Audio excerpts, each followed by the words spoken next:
Thank you. I'm going to call this meeting to order. Dr. Foley, roll call, please. President Kaler, members of the board, please let the record show that 4 members are present.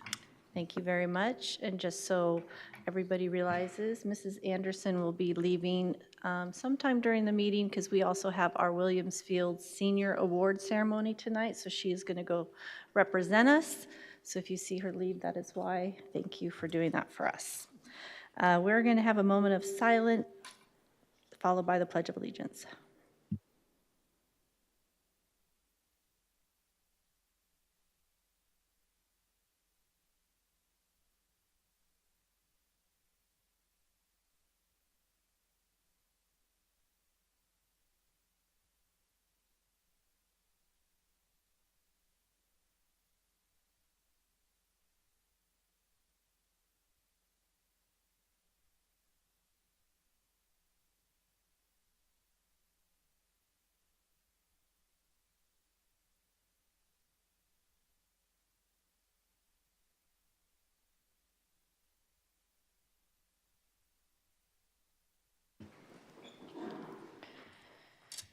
.1, I move that we approve the agenda. Second. Any questions? All those in favor? Aye. Aye. Motion carries 4-0.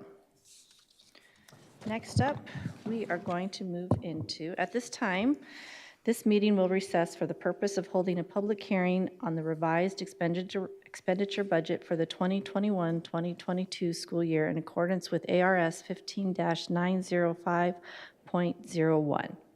Members of the audience are invited to make comments and ask questions during this public hearing.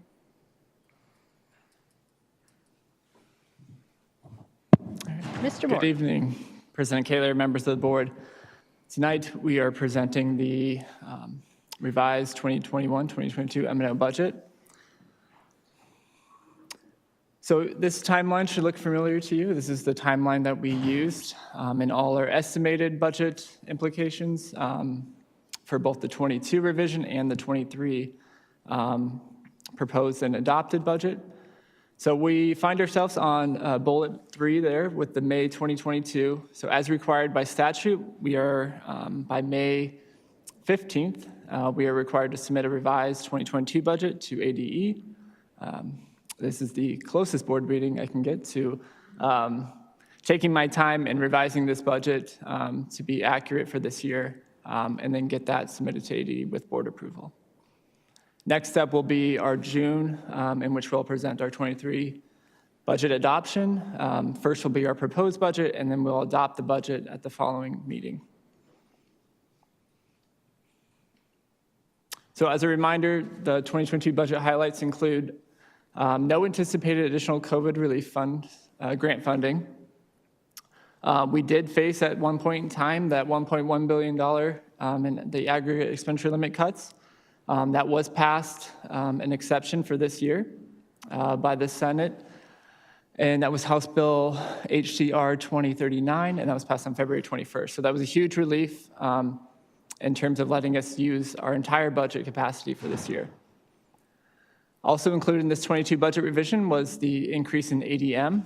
That was approximately 2.2%, and you'll see that reflected later in the slide.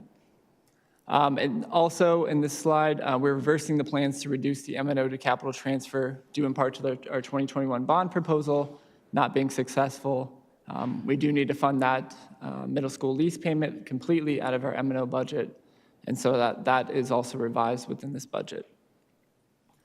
So moving forward to our budget revision numbers. So in 21-22, back in June, we adopted a budget of $106,760,771.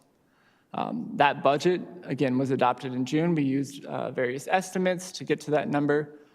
That included a $16 million carry forward from 2021, which brings us to today. So during our budget conversations throughout January through March, we were targeting and estimating a budget revision of approximately $110 million. That number was slightly come down in this actual revision that we processed today. That is due in part to some carryover numbers being slightly lower than anticipated. and some of their ADM numbers with our Group B weights being different, so which affects our overall weighted ADM, which in essence, reduced our budget. That difference is approximately 0.5% of what I estimated, so pretty close when you're talking $110 million. So that JBL difference is an increase. The four budget forms that were presented to you tonight is an increase of $2.7 million. That increase is part one of that 7% increase that you tentatively approved in the March board meeting. So as a reminder, that 7% increase was proposed with our 2022 budget revision and our 23 budget adoption. So this is part one. This decrease, I would not be worried because what we're seeing right now with the legislature and what's tracking, we anticipate a higher 2023 budget proposal. So we will bring those numbers when that budget proposal for 23 comes through. But this slight decrease in our budget revision for 22 should not alarm you in the essence that we won't have the budget capacity to fund that 7% increase. And like I mentioned, so tonight we are presenting the budget revision. Again, on June 8th, we will bring our proposed budget. We'll be proposing that budget for 23. We'll use those same estimates that we tentatively approved at the March board meeting. And then by June 22nd, we hope the state has approved a state budget. It is looking iffy right now. There's a lot of money on the table in terms of excess cash. And so when you have a lot of money on the table, defining priorities is where they're at right now in terms of where they want to prioritize those funds. K-12 is the biggest budget number in the state budget, but our state has not historically prioritized K-12 education funding. So we hope there are some initiatives out there, some House bills and Senate bills that do have a lot of support for K-12 education and providing some additional funding going into 2023. So those are what we'll base some of our estimates on, and we'll bring those on June 8th. So with that, if there's any questions, I'll be. Yes, thank you. It's good for all of us. We get the ASBA updates on the legislative information, so we're watching lots of bills. Anybody from the audience? Don't all rush at once. Thank you very much, Mr. Thank you. Moore. Appreciate you. And we've eaten and slept and drank and all kinds of things of this budget, so I almost have it memorized, numbers. No, I'm kidding. It's a lot of numbers. I'm kidding. It's a lot of numbers. Okay, we are going to reconvene in open session and move on to our superintendent's report. President Kaler, members of the board, tonight we want to celebrate and acknowledge some of the individuals in the boardroom tonight who were amazing in making our Art Fest what it was, and we all, I know, enjoyed being part of this. And both Sherry and Chris are going to introduce our committee who was here tonight so that we can acknowledge and thank them for all the work that they did. This was quite a beautiful celebration of our Fine Arts Festival and our students in our district. So thank you, Dr. Foley, President Kaler, members of the board, our amazing committee, and our community. At this time, I want to do a special shout out to Williamsfield High School. We changed our location due to scheduling conflicts, and they bent over backwards. Miss Heidi Zellner drove around on her golf cart, lickety-split, what do you need? Let me help you. That whole administrative team, along with the plant foreman, Jack Morrison, couldn't have been more accommodating. So if you were able to attend, I think it's easy to say we had close to 2,000 people in attendance. So it's a big celebration, and at this time, I want Mr. Lotzenhauser to come up because he's going to help hand out certificates, and Chris and I are going to call committee members up.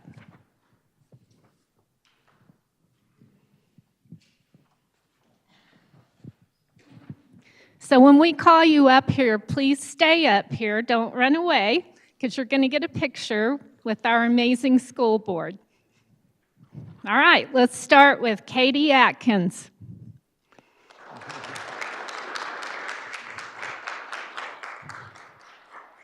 And I can go on and on about everybody, but come this way. Either way you want to go. Okay. Heather Bogus.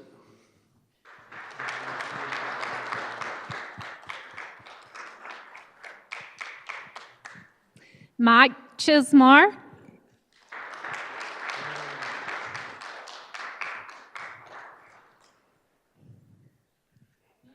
Rachel Koblenz.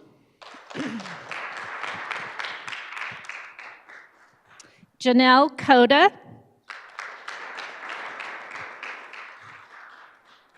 Bob Edgar. Pam Edgar. Lizbeth Habib. Jenny Huddle. Nicole Johnson. Teresa Joseph.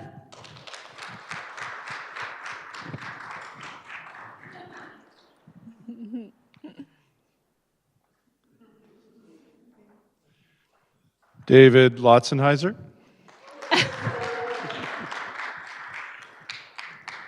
Jack Morrison. Thomas Murphy.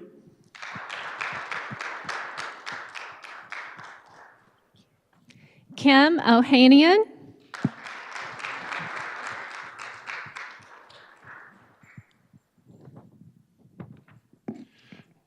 Chantel Perrine. Curtis Kara Rubin.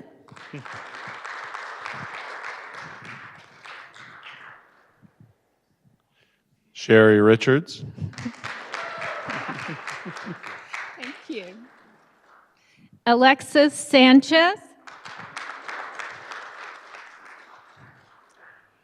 Andrea Zabo.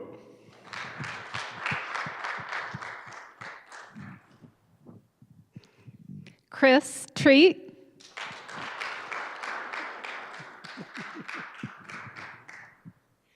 Rudy Trujillo.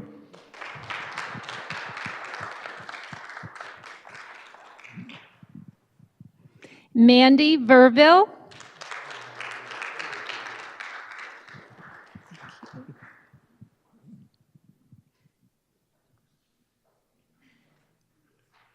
Angie Walker.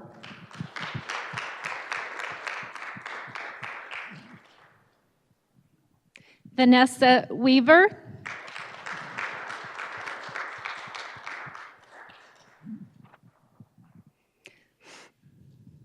Jonathan Williard.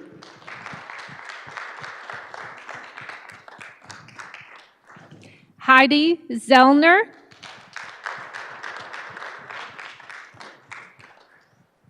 Bob Zucker. As you can tell, there were a lot of people on this committee, and people are like, how do you have that many people on the committee? It took all of us, right? Every single person, millions of hours. Thank you. I celebrate all of you, the talent and your work ethic every day. So how do we want to do this picture, and who's going to take the picture, Teresa? Mandy is.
Mike Chismar, was that your phone?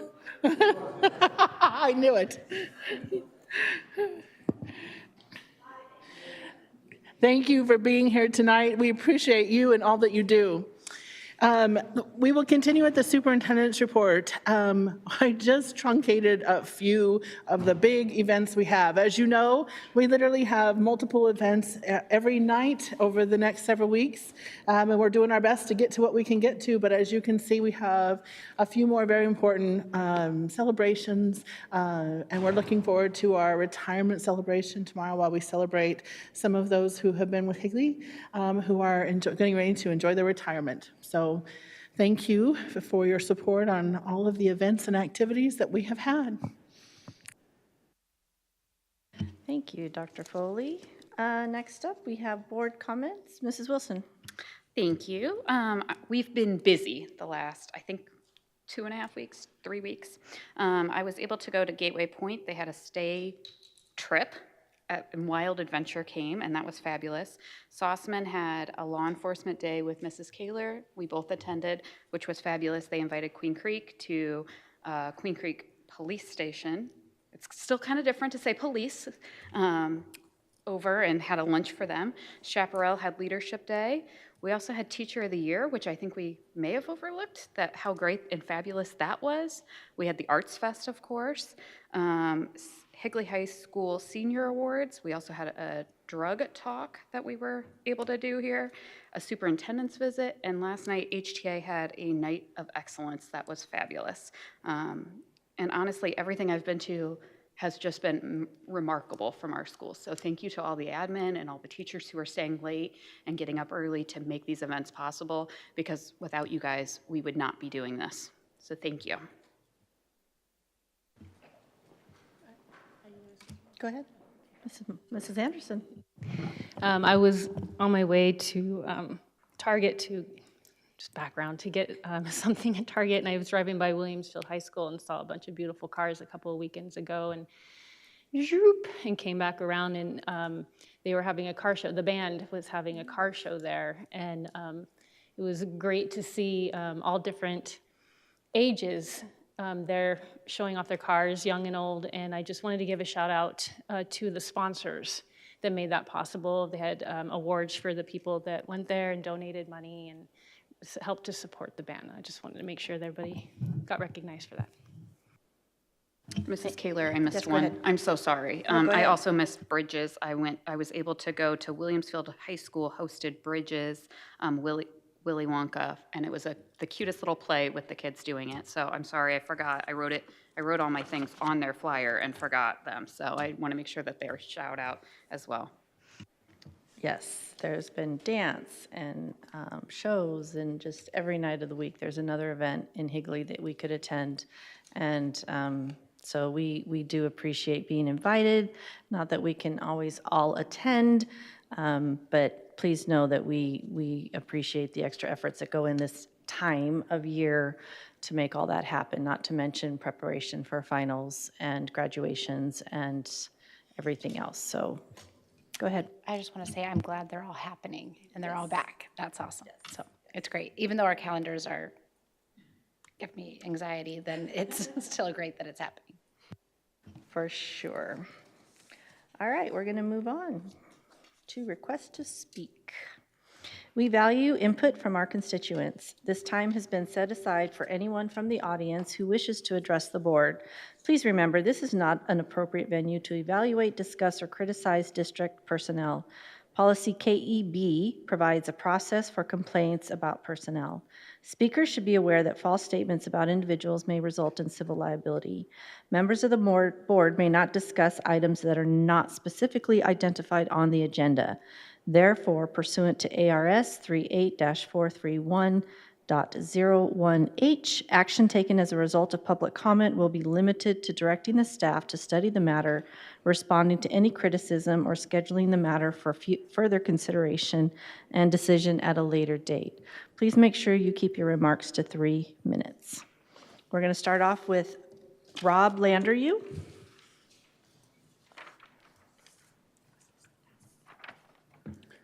Thank you. Good evening again, Higley Schools Governing Board members, Amy Kaler, Michelle Anderson, Jill Wilson, and Tiffany Schultz. Good evening also, Dr. Dom Foley.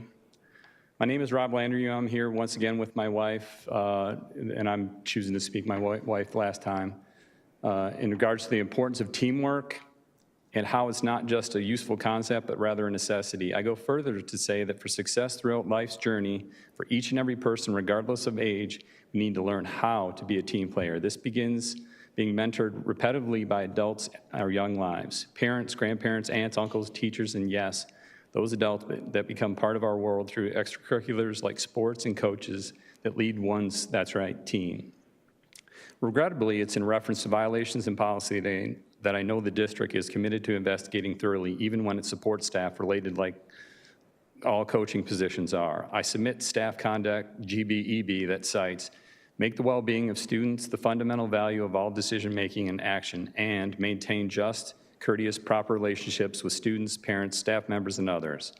In addition, staff conduct with students code GBEBB, as it states, at all times, teachers and other staff members will accord students the dignity and respect they deserve and avoid embarrassing any student unnecessarily. Lastly, staff conduct of cooperation, GBEB-EB, that reads, Higley employees are honest, open, and truthful, admit mistakes and move forward, err on the side of compassion, strive to keep team members, there's that word again, informed with timely, accurate, and relevant information, problem solve directly with those involved with concern whenever possible, lead by example and encouragement, listen, value, and respect team members' input. My wife and I are, as active stakeholders in the community in Williamsfield, can, with all respectable truth and integrity, tell you that these policies are not being upheld. Administration may say that that is the case with them, but we assure you that it has not been the case with multiple players and families, which has led to 6 school transfers. We have submitted 14 pages of statements documenting events to 3 administrators that support that we are saying here tonight. Leslie and I are here again as invested supporters of the Williamsfield basketball program and are committed to achieving excellence in every way to support every single youth involved as priority 1. We choose to mentor doing hard things for our children, to say they can be inspired to impact the world for others' sake and not just their own. Thank you. Thank you very much. We are going to move on to Krista McAvee. Did I say that right? Kristen? It's Kristen McAfee. Okay, Kristen McAvee. Thank you. So first off, I want to thank you all for having me. So about me, so I'm a new substitute and I'm super excited about that. So I'm coming to check you all out, see how you all do it behind the scenes. And I'm also an author. Now I come from humble beginnings, Robbins, which is where Dwayne Wade is from, 3-time NBA champion. It's very rough there, right? And growing up in school, I was a slacker. But I want to thank people like you all, the superintendent, the board, right, who were behind the scenes fighting for me, but when I didn't even know you all existed, right? The teachers, the principals. And I ended up going to ASU because of my aunt, who was from Chicago, but she moved to Goodyear, and she had a beautiful house up in the mountains, right? And I just loved it, and I was like, you know what? When I get a chance, I'm gonna go to school in Arizona, and I got the chance to do it. And I became an author because while I was here in Arizona, I had a child who was 8, and she changed my life. And I was reading books to her, right? And I couldn't help but think, like, what does these books got to do with what I want to teach her, right? So Toni Morrison says, if there's a book out there that you want to read that hasn't been written, guess who has to write it? You, right?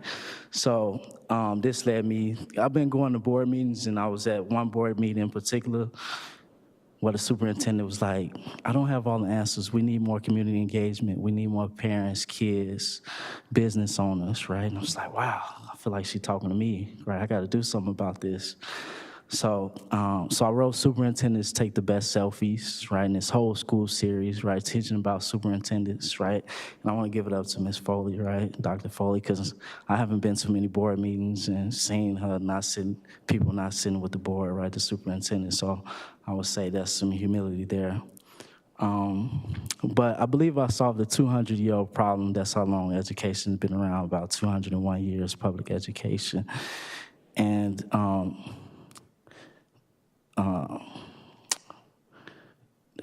Matt Maxwell, he has a book called 21 Irrefutable Laws of Leadership. And in that book, it talks about the law of the lid, right? The kids and everyone else would only rise to the level of leadership as the leader, right? So we have to raise the law of the lid, and that's why I believe my books are so important, because it's raising the law of the lid and teaching them the different levels of superintendents, which I believe a lot of people don't know, right? Above district, right? Regional or county, state, national. And I believe it's important because we want to empower them to know these levels to help them become these levels. So, yeah.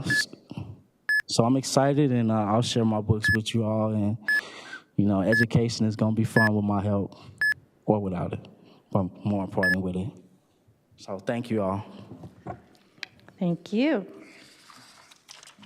And our last speaker is Demarius Johnson. Demarius, did I say it right? Demarius Johnson? How you guys doing? Thank you for having me. So my son is Demarius Johnson Jr., and we moved from Texas. And I bought a house here in Gilbert thinking that Williamsfield was the school for him. He's 6'5", 200 pounds, so he's a big kid. And he wanted to play for Williamsfield.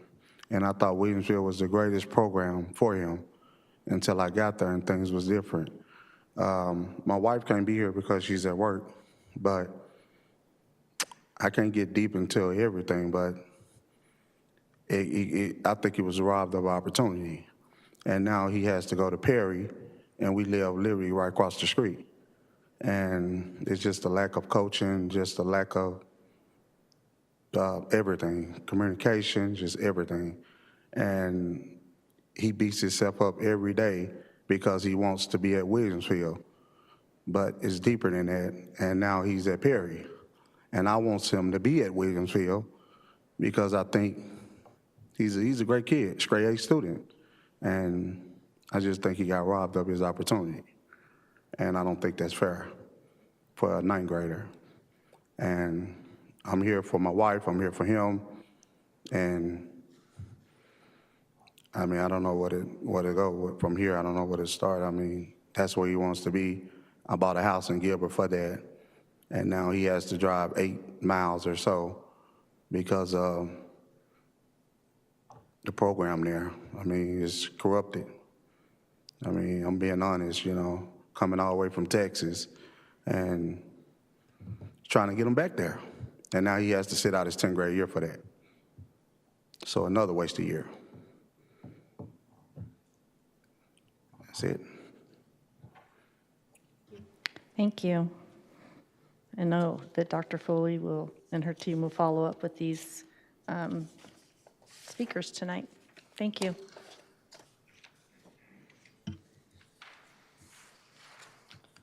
All right, we have to move on. I move that we approve consent agenda items 7.1 to 7.17. Second.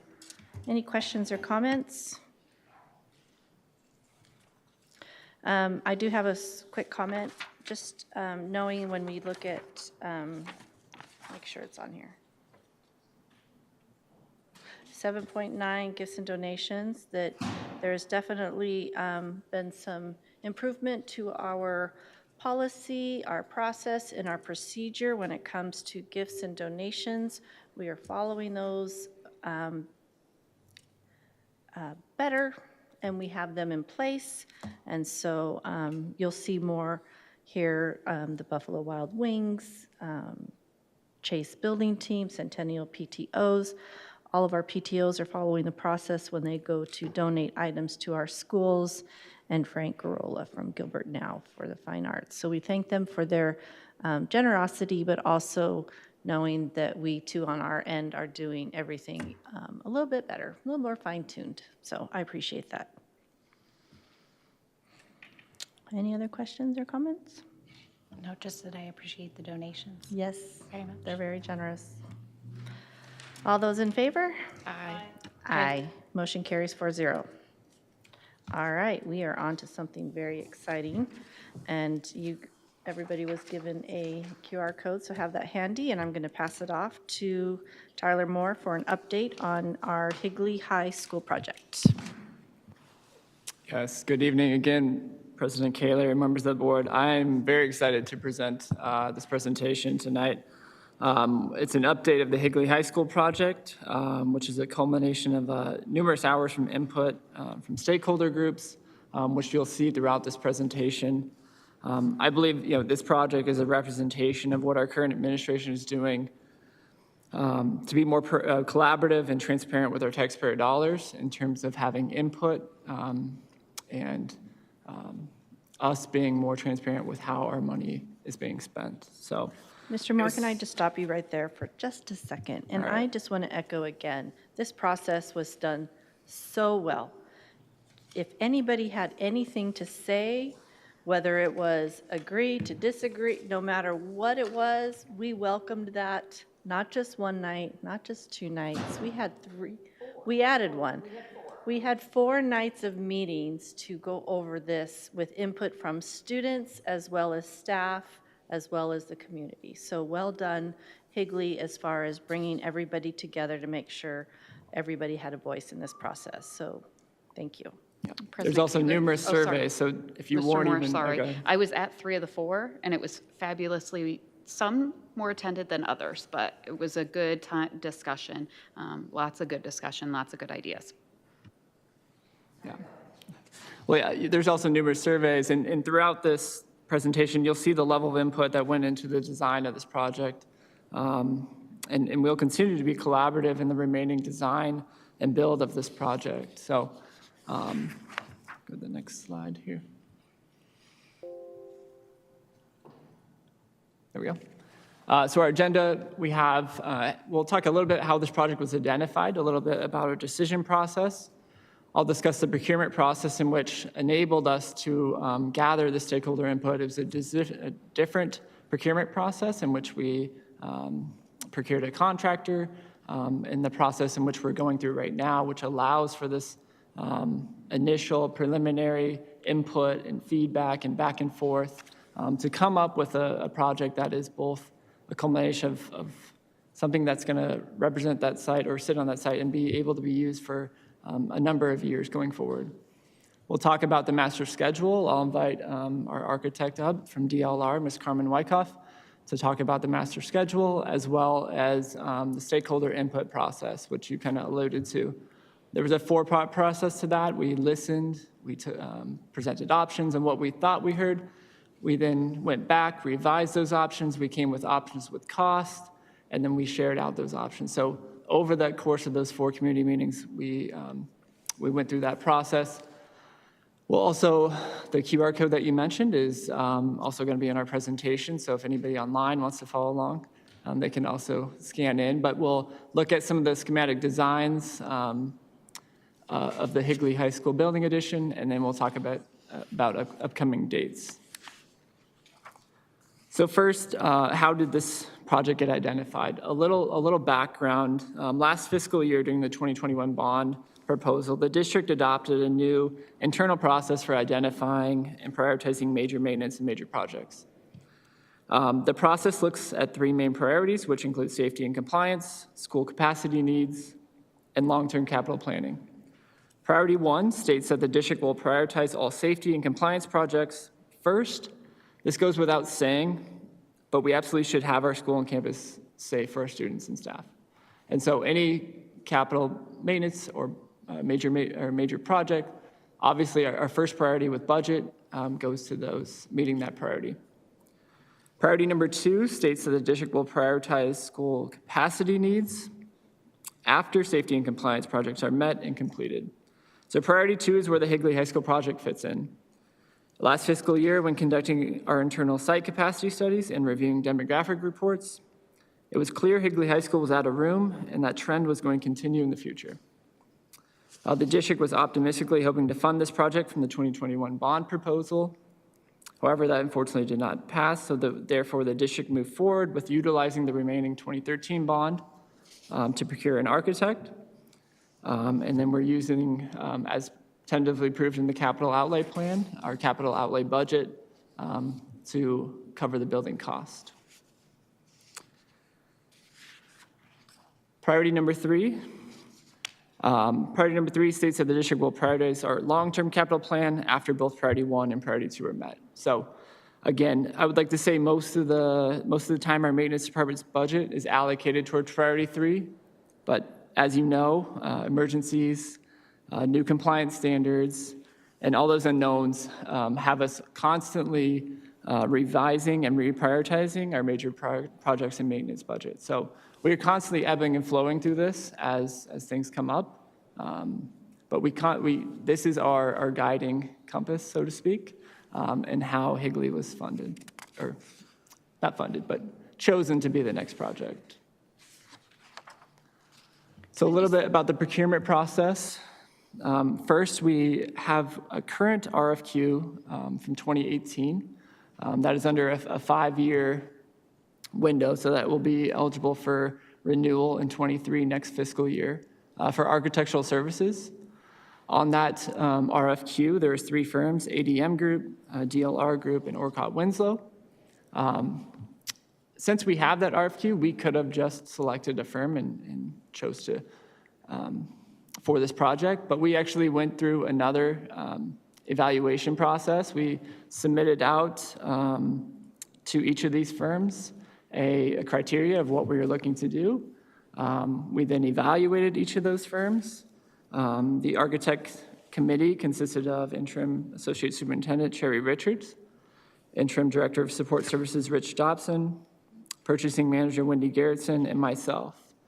And through that evaluation process, we recommended DLR to the governing board on December 8th. The governing board awarded DLR the contract amount that is up on the slide, and that included all anticipated expenses related to architectural and engineering services for phase 1 and preliminary planning for the potential of phase 2. So we got an architect on board, so fast forward to the construction, procuring a contractor. So what is different from the Williamsfield Fieldhouse project in this process was the process we used to procure a contractor. The request for qualification for a construction manager at risk is a much different process. So in summary, the CMAR process is a more collaborative, teamwork-oriented solution to a construction project. It gets contractors out early, which is Chase has been on board early, to the project to provide input and work through the design to ensure the building starts and goes according to plan once the GMP is approved. That is one of the main differences in this project, and we are already finding the benefit of that as we proceed through this project. Just to highlight, there were 10 firms. I'm sorry. Oh, go ahead. Yes, this is different, but then it was having the building team on the committee helping us to design and get the feedback instead of the other way around. Correct. So that's the benefit of having it this way, is that we had their input along the way. They just weren't given the end product and say, here. So they were part of those conversations, and they were able to hear and listen to what the stakeholders had to say. Correct, yeah, and they're still involved in that process. And whereas the Williamsfield Fieldhouse project was a hard bid, so they weren't involved in that process. They were bidding off of what the architecture designed. So just to highlight the interest level on this, so 10 firms submitted for this proposal for this Higley High School project. The evaluation committee was a little different. It consisted of, and it is required to be different by statute, but it consisted of Executive Director of Secondary, David Lotzenheiser, Principal of Higley High, Alan Fields, Interim Director of Support Services, Rich Dobson, Purchasing Manager, Wendy Garrettson, and by statute, it needs to have an architect. So a representative from DLR, Keith Wong, sat on the firm, and then we also had a registered contractor, and of course myself. And that evaluation committee reviewed all the proposals, and we shortlisted 3. We then conducted 45-minute interviews for those 3 shortlisted firms. And that same evaluation committee recommended Chase Building as the contractor for this project, which you approved that pre-construction amount, which then allows them to come out and be involved in that design process on February 9th. And so we're still working through the guaranteed maximum price, which is the culmination of all the design work and all the input and feedback. We look to potentially bring that June 22nd with another information item to talk about budget and price for that new building. So I'd like to invite Ms. Carmen Wyckoff from DLR Architect to talk a little bit on how we develop the master schedule and where we are at in the process. Thank you, Tyler, and hello, Madam President, board members. Super excited to be here. So as you may know, we did kick off our steering committee, which is most of the folks in front of you, and a few others in December with kind of a vision, what's the master plan big idea. As Tyler mentioned, we did sit on the CMAR selection committee, and I have to give props to my partners here in the crowd because they have been really involved. We keep bouncing ideas off of them like this metal panel versus that metal panel, which is cheaper, which lasts longer, and they just hit it back at us. So it's a really collaborative process. I think it gets you a far better value in the end because we have somebody we can ask questions of. We did go through those 4 meetings that Tyler mentioned. One of them was heavily attended, and you have some pretty smart cookies in your high school. I think some might be running for governor soon. But they had really, really great questions. And now we're in front of you with the schematic design. So in the architecture process, schematic design is kind of where are the rooms, where are the walls, where are the windows. Now we've just gone through a little bit called design development, which is working with your staff on what goes inside the rooms. And then finally, we go to construction documents, which is getting ready for permit. So we put our heads down and do all of our engineering and our calcs and more boring stuff, but necessary. And that is, Chase will be out pending all these approvals out over the summer, making things safe so that when students come back, there's a secure perimeter and they can get started staying out of everybody's way. So the stakeholder input, as we mentioned after that steering committee, we did sort of organize it into listen, options, and then share out. The listen was fantastic. We worked directly with a student group as well as the community group in the evening. The options as well, we did a student group, a community group, and that was the really well-attended one where we got feedback to do a broader survey. So I have never sent out a survey and gotten nearly 1,000 results. This is phenomenal. It shows how excited people are. With those and with Chase as our partner with construction cost estimating, they came back and put some round numbers, especially to the phase 2 options that are now in your board vote. And having them on board, especially during this time of crazy escalation, was really, really helpful. We got some voting and some feedback, both physical, like actual votes, but a lot of intangible comments back. And then we did our share out. And after our share out, I haven't personally seen any other comments other than a positive go forward. So that's pretty exciting. I do want to add too, in the stakeholder input process, I mean, there were several governing boards attended some of these community meetings, and really this helped vet out several things that we overlooked, right? The fine arts was a big one. We completely kind of overlooked that as a steering committee, and that is the value that I knew from previous experience having these community meetings and having that staff input provides, because it brings everybody to the table that you may have overlooked, and not purposely, but just overlooked in the process of this being such a big project. So fine arts was one of those that came out. We helped talk about some initiatives for a potential phase 2 to give, knowing that site is growing, so are other those programs. And so how do we accommodate not only our growing student population, but our growing population for all our groups and all our clubs? And so that is something that we added to that Phase 2 initiative in our potential future bond. And there were several other things. Dr. Foley, did you want to add? Yeah, one of the things I think that was one of the powerful pieces that was at one of the community meetings, but was also some of the work that they did with students, was everyone has ideas and they had suggestions and thoughts. And there are more ideas, suggestions, and thoughts than there is even a potential budget to address. But when we empowered them with figures and numbers of what those costs were, all of a sudden people then were also empowered to prioritize, and consensus building was happening. And it wasn't just give out your ideas and then a district group or somebody comes back and says, no, this was empowering you with ideas to prioritize it with facts and figures for us to get a true sense of priorities. So I have to compliment this team for setting up people to actually have a voice and be empowered and hearing it and listening it, but also allowing us for prioritization, which was huge. Because all of a sudden, all of the wants and wishes became not as important and additional priorities came out. So one of the things we're proud of is the involvement, but also the quality of the involvement in the decision-making. Dr. Foley, I think it's important to mention here that we will have teachers who do not have classrooms next year at Higley High. That was one of my questions that I asked Mr. Fields, and he said that there will be teachers who have to have a cart and will be using a cart and going in. So I think it's important for our community to know that. It's important to know that they'll be traveling. Yeah, they will teachers, be so traveling. They will not have a home room. That teacher will not have him or her will not have their own room. And that's a big deal to build community for that teacher to have some stability. So I think it's important for our community to know that next year is still going to be a struggle for us, because Phase 1 will not be done, and we will have teachers who will have to, because we will have too many classes happening. So.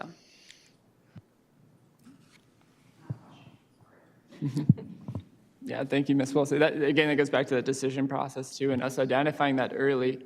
And unfortunately, we have the funding source to make this Phase 1 happen, but in the future, that's why bonds and stuff are so important, because the district is not funded for a lot of these initiatives that require large capital dollars. So.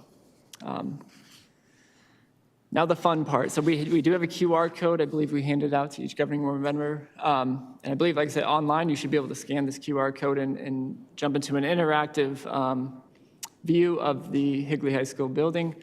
We have 3 slides that are screenshots, and Ms. Carmen Wyckoff can talk through some of the design and how this final design came about. Thank you, Tyler. So this is a view, if you're standing just off of the left, off of the page is the amphitheater and the statue. To the right is the gymnasium.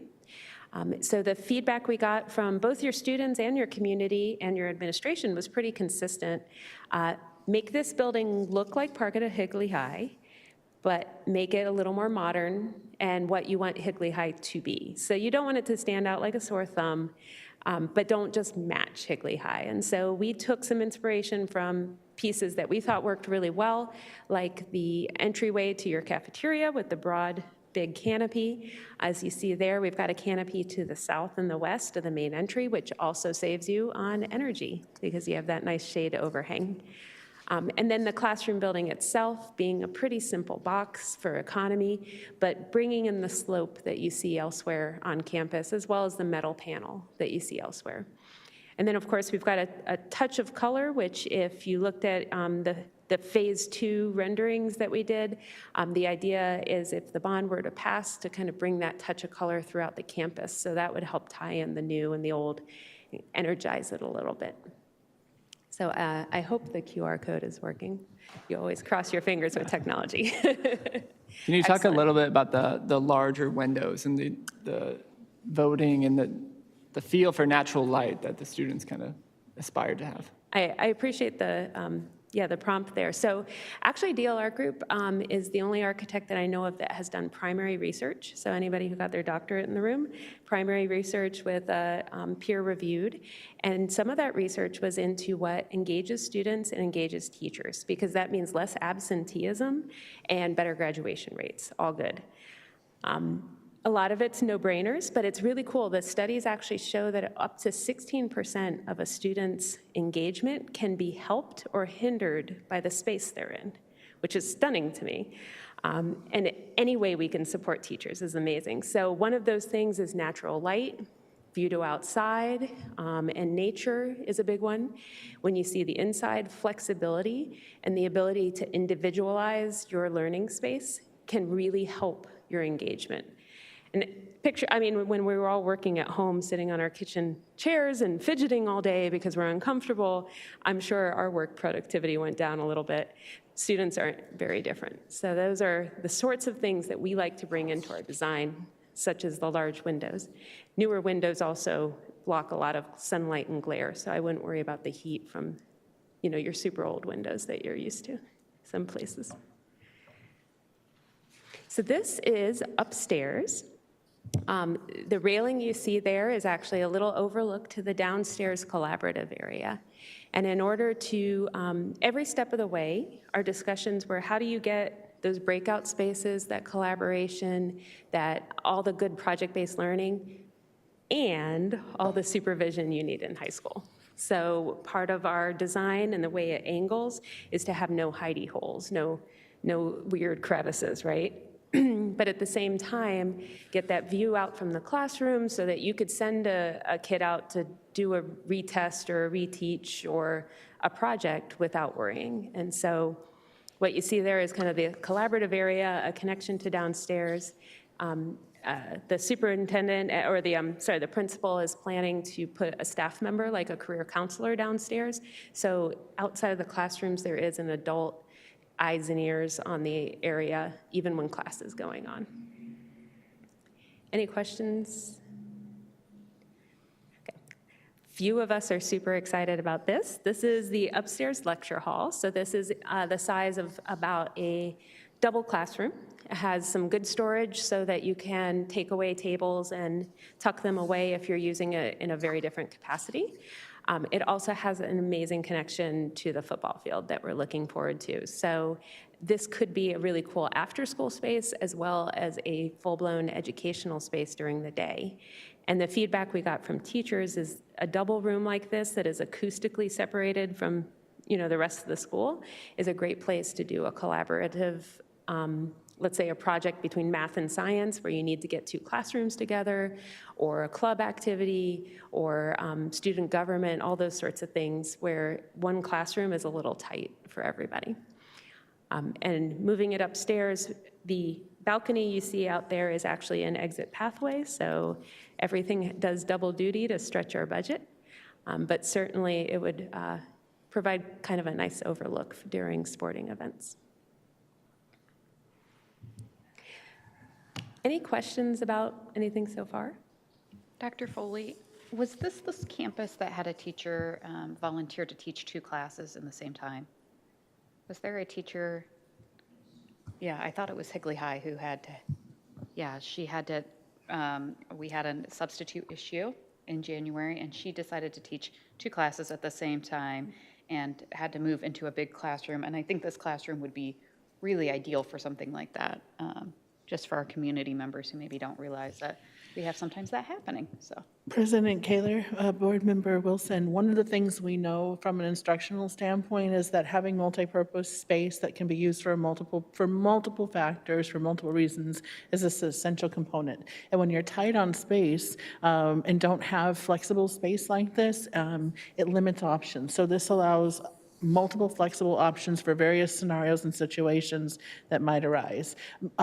More proactive than reactive is the situation you're responding to, but in most cases, having the space to be utilized for instructional purposes in this capacity before, during, and after school will be a great asset for us at Higley High School because there are very limited spaces with that potential at this time.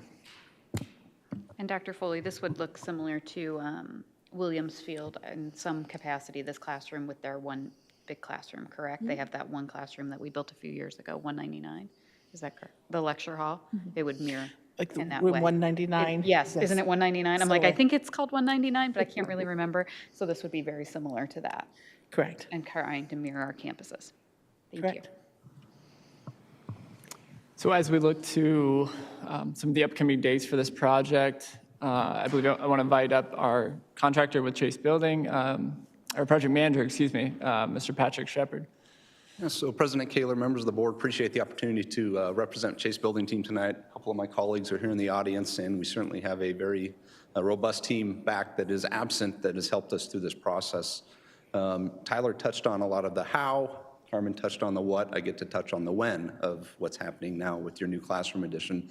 So I know that those questions are probably out there like, okay, this is really cool. This building's going to be awesome. When are we going to see it? So what we see here above us are the upcoming dates that we're targeting for this construction, and as we wrap up pre-construction and ultimately get going out here on your campus. So that June 22nd date is what we are targeting for the Gmp-1 approval. Process that we have been doing here over the past couple years, as we've seen this construction industry be faced with challenges as it regards to procurement and also price escalations. We have been recommending an early GMP, which really captures a lot of those long lead material items. And the other benefit to that is it also locks in those prices. So it takes away the uncertainty and the volatility of what those materials could potentially bring within the upcoming months as this design continues to evolve with the input that we've been talking about here this evening across the board with the community and the rest of our teammates. So it's been very successful, and we're working very diligently right now. DLR has been great to work with. Their designs are always top-notch, and they're always very receptive to the input that we're able to provide as far as constructability, availability of materials, and everything else. So the process has been great. The community involvement's been amazing. I've been a part of, I think, 4 community meetings now, and it's been a lot of fun. Carmen mentioned there are some students out there that have very sharp and bright futures because they had great questions, and it was fun to watch. So that's looking, so June 22nd is what we're targeting there. That September date is what we are targeting for vertical. Actually, let me rewind a little bit. The other component of that Gmp-1 for this summer is the potential for some of that make-safe utility work as well. So as we begin construction on that site, we do have existing utilities that are in that area. So one of the things that we would entertain doing is making sure that those are capped, those are made safe.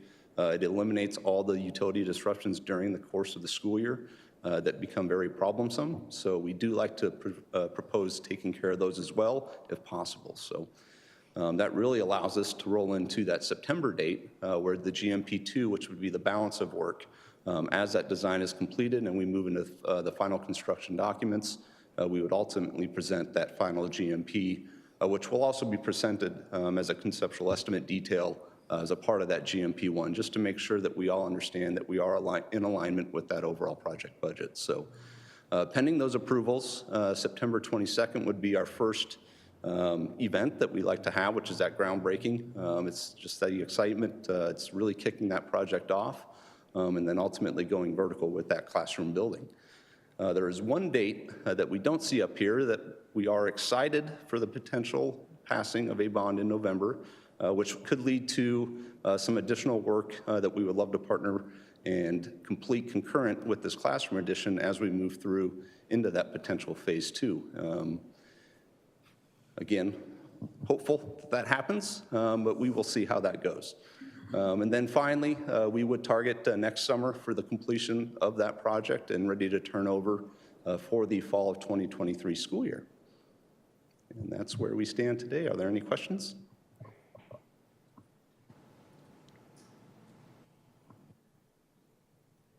Perfect.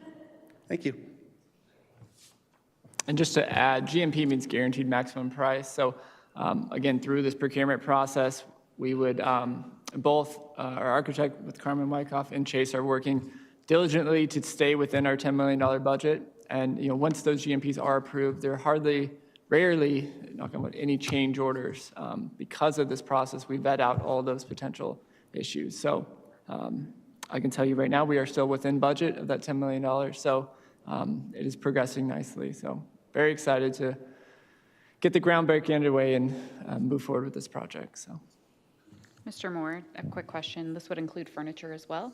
The $10 million includes furniture? That does, yeah. Okay, So that great. includes all soft costs. We're looking at tentative building costs of $7 million with all soft costs of, or 7.5, excuse me. I think we've done some revisions.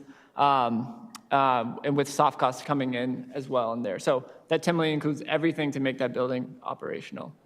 Great. I know Mrs. Reese would probably want me to ask that if she were here, or if she, since she isn't here, she would want me to ask that. So I feel like I should uphold her. Mr. Moore, I want to articulate this very carefully. This 10 million is leftover bond money that we were able to reallocate, correct?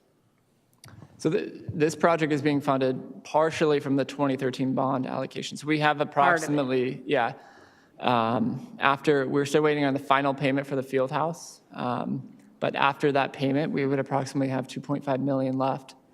So the remainder of that would be funded from our capital budget. So that would exhaust all our bond funds. All our bond funds. Yes. Exactly. And so when we're looking forward to our next bond, monies find a way to be used at all times when it comes to school districts and bonds, no matter what. I find that there's a lot of miscommunication out there, and it's upsetting to me because people need to understand what a bond does for a school district and over time what it does. I'm grateful that Dr. Foley has done her due diligence in planning for the future of Higley, because we didn't plan for this for Higley High. We did not look past our noses that Higley High might actually really have a burst of growth in this area, and it has. And I mean, I've been in the district a long time, and it was always that Williamsfield had a higher enrollment rate than Higley, and now we're here. And it is scramble, 911, let's go, let's make this happen. And we cannot do this again. We cannot count on that there will be something in our future. So I'm just thankful for this team that we were able to do this now, just being so fiscally responsible that we were able to have these funds available to take care of Higley's needs today. But I'm also thankful as we move forward that we articulate why this next bond is so crucial to Higley, because there's so many more needs that are coming our way, and we cannot wait to the last minute. So thank you. And I hope I articulated that the way I meant that to sound, but it's important. And I know you guys have done some very hard work. I thank you for all of our partners. This didn't come like, oh, we just picked somebody. These are processes and procedures of procurement that we follow to the T, and I know that because I've sat in multiple meetings with Dr. Foley about the very thing. So I'm grateful for this entire process and how it's gone. And I'm very excited. My children graduate this year from Higley, so it would be a very sad day. Happy for them. But sad that they won't see the fruition of this building. But I'm so thankful for the future and what can happen with the needs of Higley High School. So thank you. Anything else? Okay, she said to know. All right, thank you. We're going to move on to 8.2 and a strategic plan update. President Kaler, members of the board, we are excited to show a video here about the process that we have engaged in. As you know, we have been talking about this for over a year. We have had 2 study sessions and where we've deeply gone about where are we and what are we doing and how are we going to get there. You have been reading along this year our progress and journey as we summarize the work we've been learning and doing. We are so proud of the work we've accomplished as a team to update, thank you, our strategic plan. We have involved students, just like you heard earlier tonight when we talked about empowering student voices in construction conversations and discussions. We did a true research methodology sound design in which we replicated work that allowed us to bring students and their voices to life.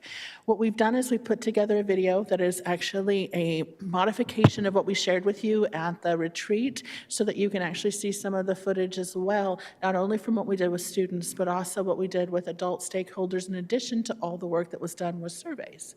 And we'd like to show that just so that everyone has a chance to see the extent of the work that was done every month this entire year to get us to a conversation that we'll have later tonight in the action items where we are asking you to approve the documents in which we've already begun to outline and define the work that we will do as a team together.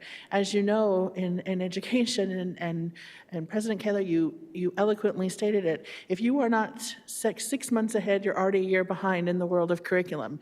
And when you're thinking about long-term planning for facilities, if you aren't thinking 5 years into the future, you're already behind. So all of this work that you lay the groundwork for is the foundation you build from. And we're excited. I would be remiss if I did not thank the PR team, particularly Curtis Garabin, who is a talented storyteller in video. And one of the things, he was capturing data from us from multiple levels, but he also captured footage that allowed us to better tell this story because we could try and summarize in words for you the work we did with individuals, but seeing it in the footage really truly captures the extent. And so I'll ask Curtis to share the video. And we'll go from there.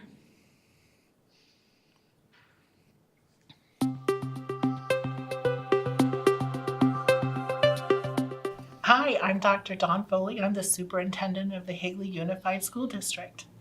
Hello, I'm Sherry Richards. I'm the interim associate superintendent. Hi, I'm Dr. Chris Treat. I'm the Assistant Director of Professional Development.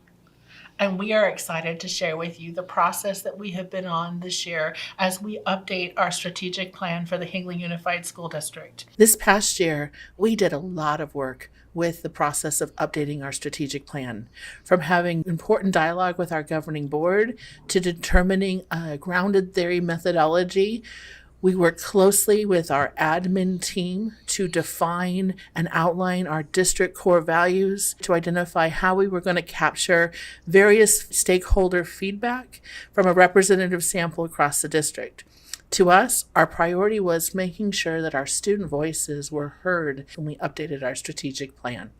So the fun begins with working with our stakeholder groups, and we started with our most important group. We started with our student stakeholders. Beginning in December, we began bringing in our elementary student group.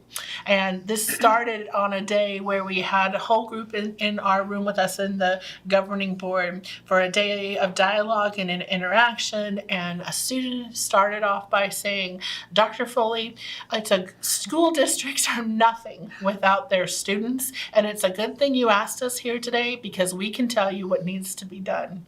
The power of those little voices that we work to capture over the course of the next several months has been probably the most meaningful part of this journey. So let us tell you a little bit about what we did to hear from our student voices. One of the things that we pride ourselves on in the Higley District is that we are a pre-K-12 district. So obviously these voices could not be captured.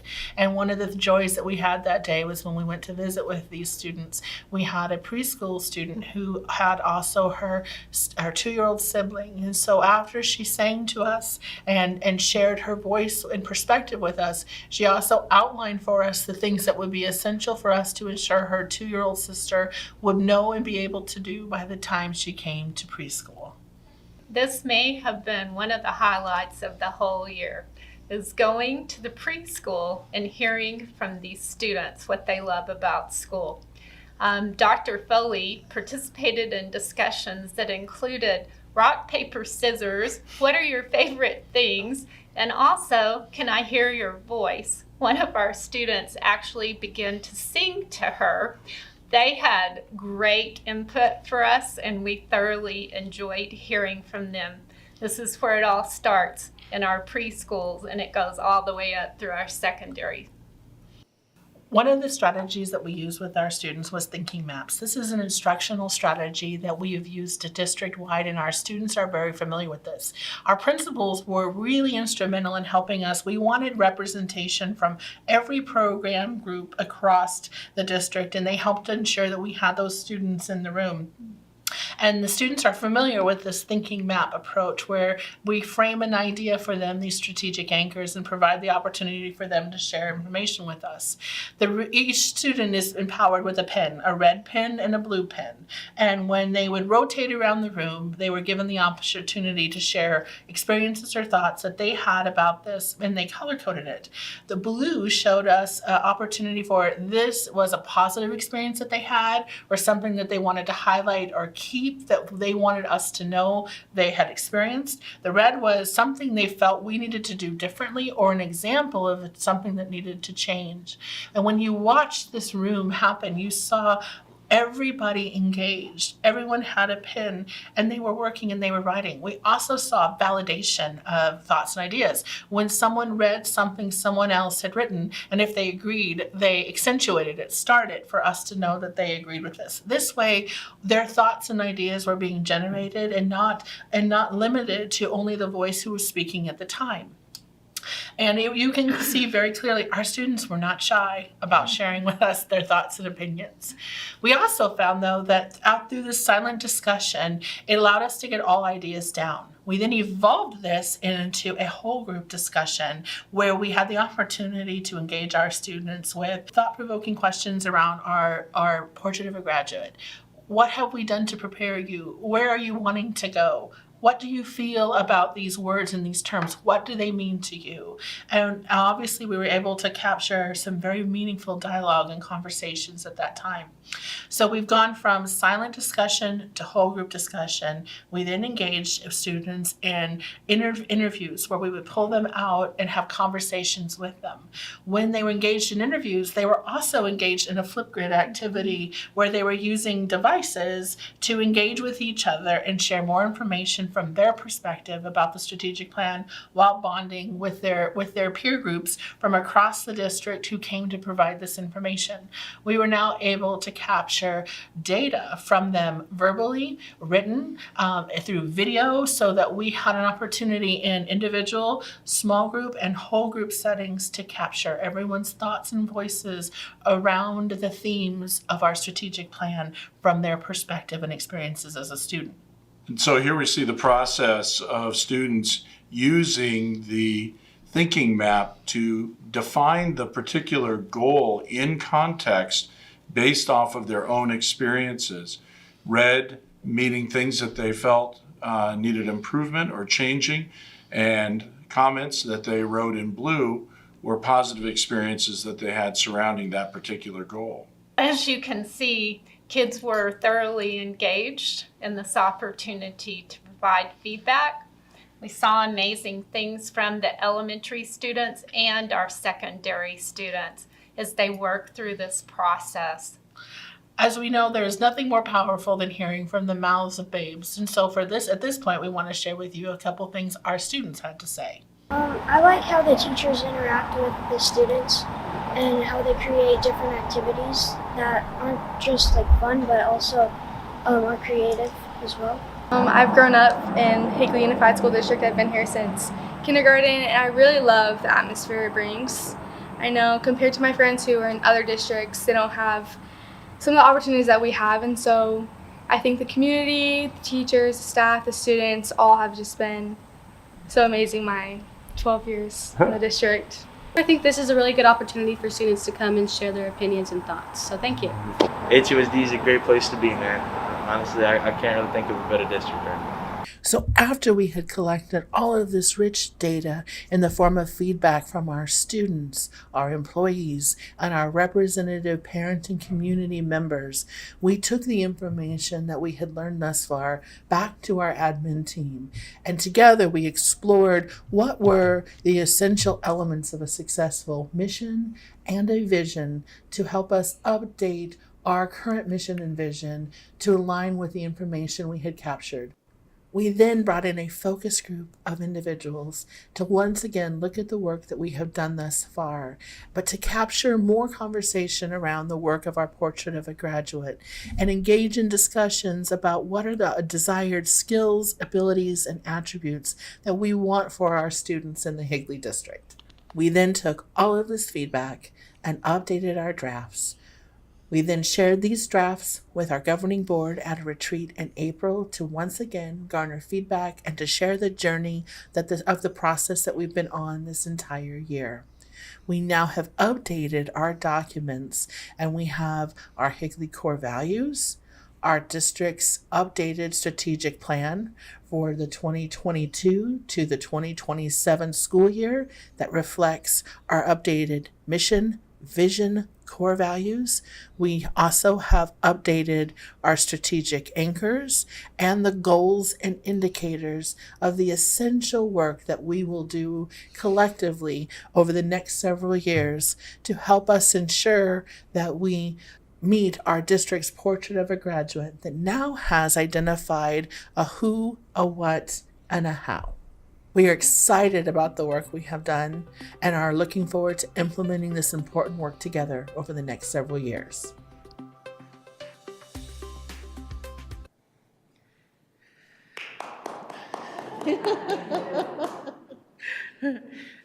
We are proud of this work. We had an opportunity to share this with university professors. We had an opportunity to share this at the state level as part of an AASA National Superintendent project, in which part of our video was selected as a highlight because it truly does show an ideal research-based design in process as well as empowering student voices. So this is something we're proud of, and we're excited about the work we're going to do. Dr. Foley, oh, sorry. President Kaler, if you want to go. Dr. Foley, I just want to thank you. I was unable to make it to the Saturday retreat due to a family emergency, and you were able to meet with me separately and go over everything. So I just want to thank you and your team who were able to meet with me last week and just go over this. So I had all my questions answered, and I can see how much work the whole Higley district, down to our youngest learners, have done to make this successful. So thank you. Yes, I think that our retreat was so instrumental in kind of breaking this down piece by piece for us. If anybody would like to say Higley doesn't reach out and ask and include those valuable stakeholders, I would absolutely disagree with them 100%. This was a collaborative, I don't even know what you call it, massive effort, massive effort. A lot of school districts, not all, a lot of school districts hire this out. We did it within our district. We did this to make it Higley's strategic plan.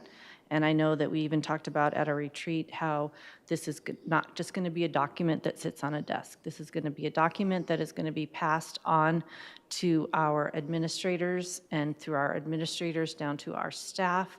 We want everybody to have, because they've had a buy-in to it, it will be far easier now to implement because everybody's had a voice. So good works, very good work, very hard work, a lot of time, and all this through a pandemic. Let's just put that out there, because this has been really trying times, and then to put a strategic plan together on top of it. It was very well done. President Kaler said a lot of the things I was going to say about, about ownership, which was the main theme of everything I heard, is everybody being involved. One of the things, the questions that I asked that was important is that this isn't just a piece of paper, and it's something that we make sure we're doing. And Dr. Pulley and Dr. Treat said, I asked if we were following up with our stakeholders, with our students, to make sure we're doing what we're saying, and they were, both said yes, that was something that we'll continue to do. So we're not just putting this on a piece of paper, coming up with ideas, but following up later to make sure it's happening, and that kids and teachers and the community feel like we're really doing the strategic plan. So that was great to me. President Kaler, Board Member Schultz, one of the other things that we talked quite a bit at our retreat was how we are also looking at taking our board strategic initiatives and evolving them into actual action steps from our strategic plan. And what I'm excited to share with you is that in June, we have been meeting as a team we came to you at the retreat with focus areas in each one of our strategic anchors, as well as how we wanted to define the work around our portrait of a graduate. We are excited to share at the June 8th meeting. I will go into a deep dive of our goals that we had, progress made this year, as well as the ones that we've identified for next year, and the work that we are excited to do and to begin to launch for next year. We have taken a huge bite, but we are excited about the work and progress we're going to do so that throughout the year, you will also see evidence and progress toward the work of accomplishing our strategic plan, because they're going to be part of your strategic initiatives and goals with myself and the district. One of the things we talked about is that we're not a traditional business, but you can't move forward and you can't continue to grow unless we're all on the same page. And so it feels like it should always have been that way, that the governing board initiative should be strategically aligned with the strategic plan. So I'm very happy to see that that's happening, because it's the only way we can move forward. Looks great. Thank you, and congratulations on that video. I know that it's recognized nationally, which is a big deal for little old Higley.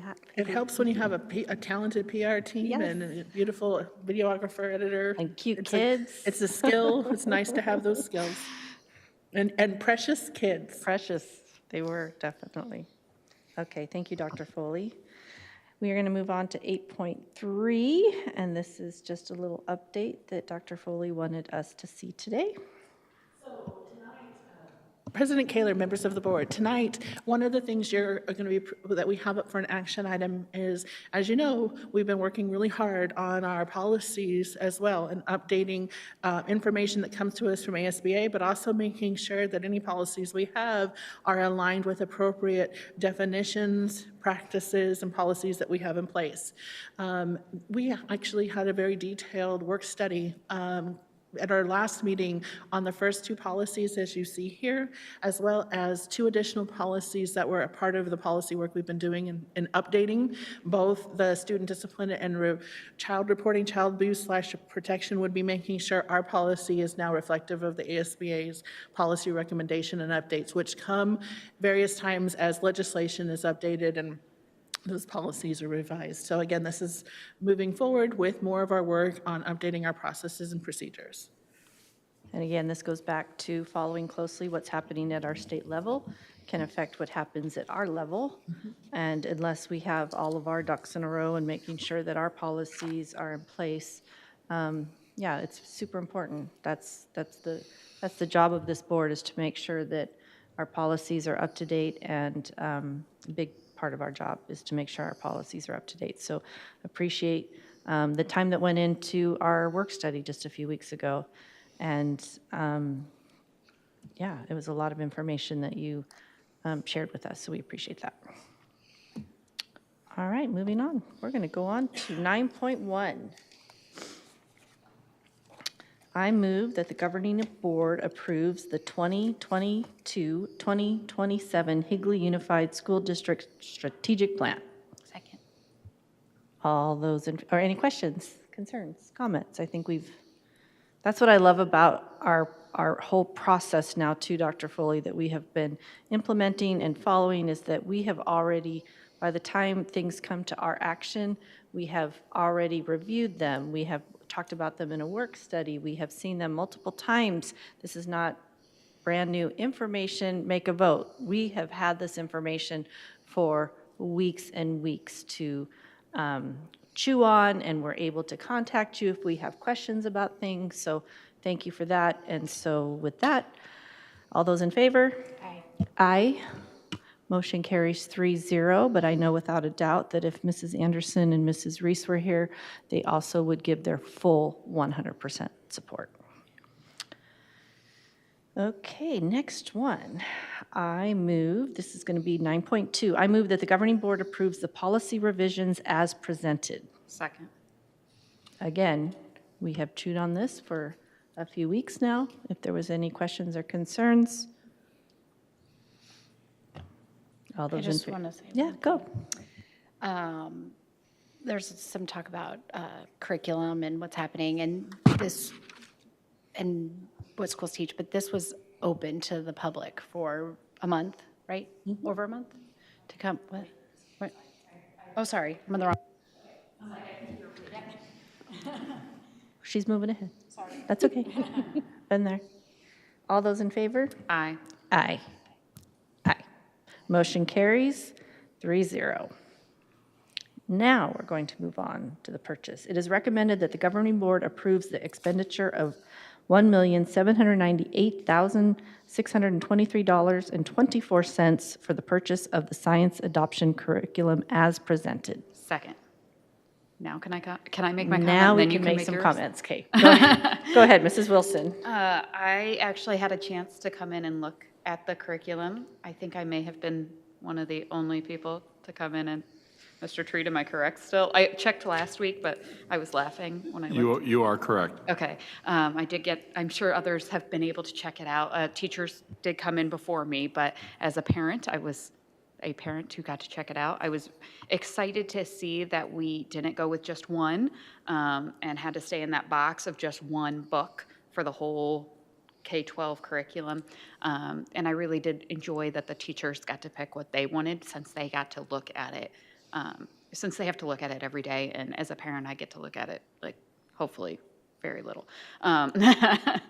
So I just want to thank the teachers who did come in and look and who did the surveys and who scanned the little QR codes. And I want to thank you, Dr. Treat, for setting up the room and making it look fantastic. So thank you. Go ahead, Mrs. Schultz. Sorry, I took your thunder. I think I saw your name on there twice. You came back twice. The first day, it wasn't quite ready for me, so I came back. And the second day, I came in one day, and it wasn't quite ready. I So didn't then know if you were just taking the school over I looked again, if at you like wanted to all take of 12th it. grade Like over I again. looked at all the different ones, and the second time I looked at just the one they picked. So I know that's funny because when I came in the first day, it wasn't quite ready, and I was like, I think I need to come back. So we talked about transparency and being open and everything with curriculum. And in Higley, we left it open for over a month, right? As far as being able to have the public come in and look at all the curriculum, and teachers were on board with it. So there's no surprises on what's being taught. And Jill was the only one that came, but, oh, sorry, Mrs. Wilson was the only one that came. But it was open, it was available, and you can come and see what is being taught and how it was decided and ask questions and everything. And so while other districts across the country might have an issue with that, we don't have an issue with that in Higley, and I appreciate that very much. President Cable, Board Member Schultz, thank you for that. We absolutely followed the 60-day process that was open, and one of the things that was nice is that because we did this so long and involved so many people, even as you heard at our last meeting when you had the committee come present to you about the entire committee, there were even suggestions that every school put into their newsletter about the fact that this was happening, so that in case they hadn't seen the documents or information over the 60 days, that there was still plenty of time to come and see. And all of our teachers have been well aware and are involved. And so that's one of the things we're proud of. So you saw, again, the processes and procedures that align to state statutes that are connected with the policies that we've just even updated tonight are alive and well and happening in Higley. And so we're proud of the work here. And you'll notice that from what you're approving tonight, the only one that isn't there is the conceptual physics, which will come back after that committee goes through again to be able to be sure that what they want is what they're purchasing. So a lot of work went into it by this entire team and our group to make sure that we not only did this, but we did this really well. So we're excited.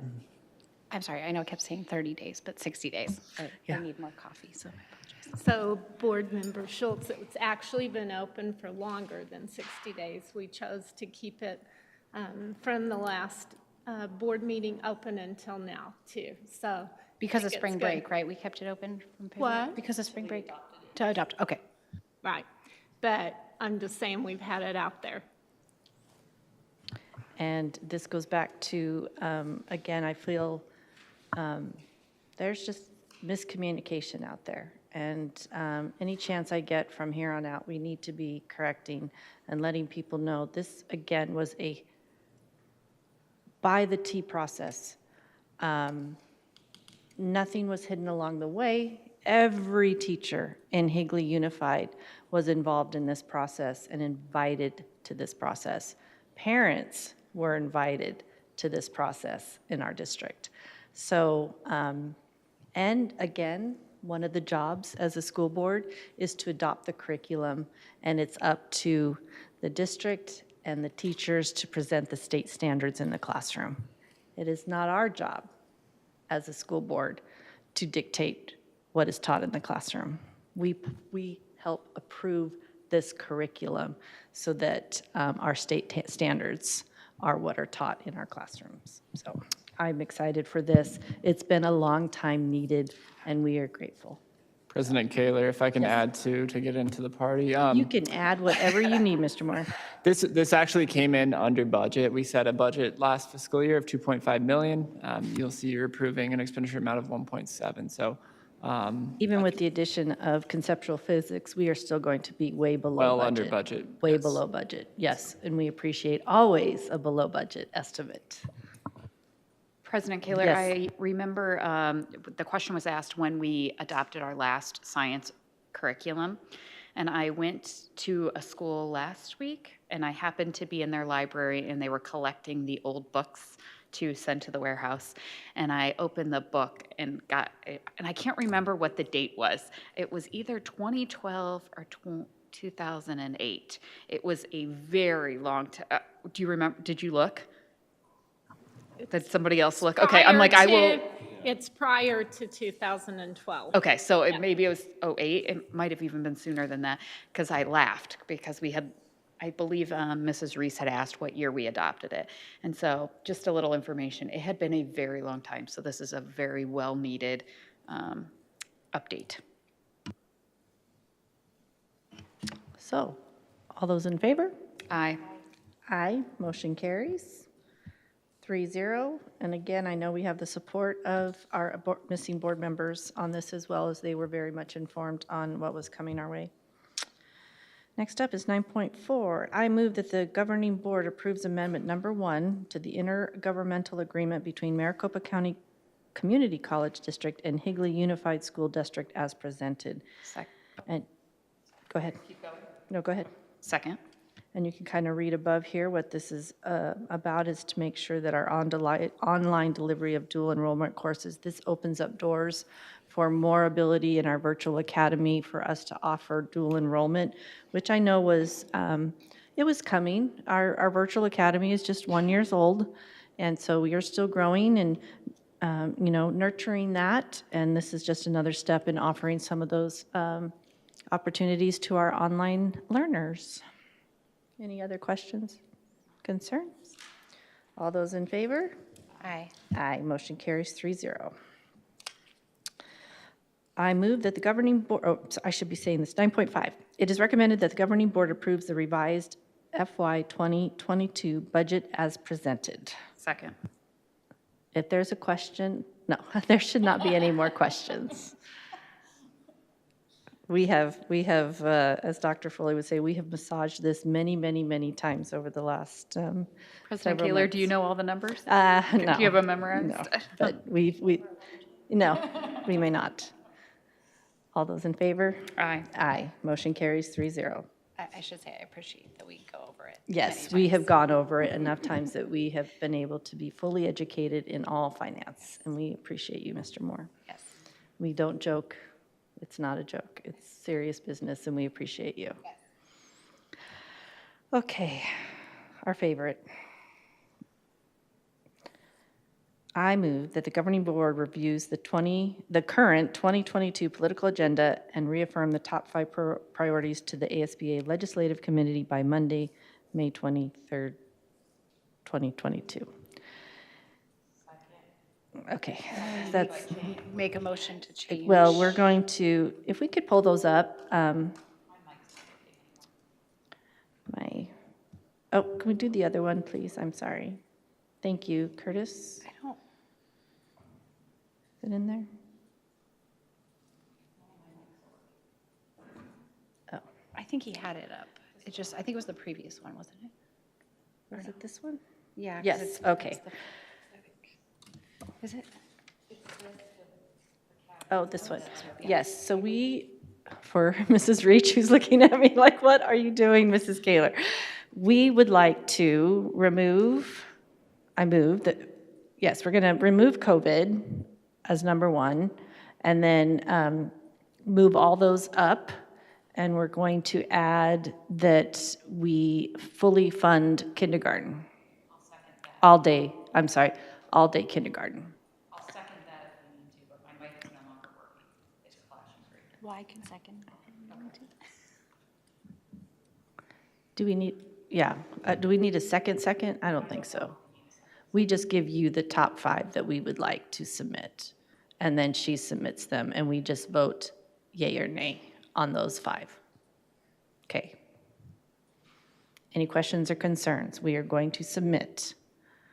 Require public accountability for taxpayer dollars spent on education, revise the school board finance formula, rethink and redefine the role and purpose of state standardized testing and meaningful assessments, and we're going to recommend preserve and strengthen local control, and also fully fund all-day kindergarten. Yeah, I will when we go. Aye. All those in favor? Aye. Aye. Motion carries 3-0. And I know that Mrs. Anderson, before she left, had given her approval on that as well. All right. Thank you, Darlene, for your patience with me as we do these every year, and we do fumble over these. The same thing. Every year, the same thing. We hope keep for sending them progress, back to the yes, and state we for progress. help. Yes. All right, future agenda items. The summer will be a little bit more quiet as far as meetings go. I hope that our staff and administrators all do take some much deserved time off, as well as our teachers. So we have a meeting in June, and then we've still got our strategic plan focus areas coming up, professional development update, our Higley Wellness Initiatives, and our Higley Virtual Academy update. Anything else the board would like to have an update on or a presentation? There's still other things coming within these. So it's not just this. All right, very good. Thank you so much. And with that, I move that we adjourn. Second. All those in favor? Aye. Aye. Motion carries 3-0. Go. I just want to say congratulations to all the graduating seniors of the class of 2022. We will be there.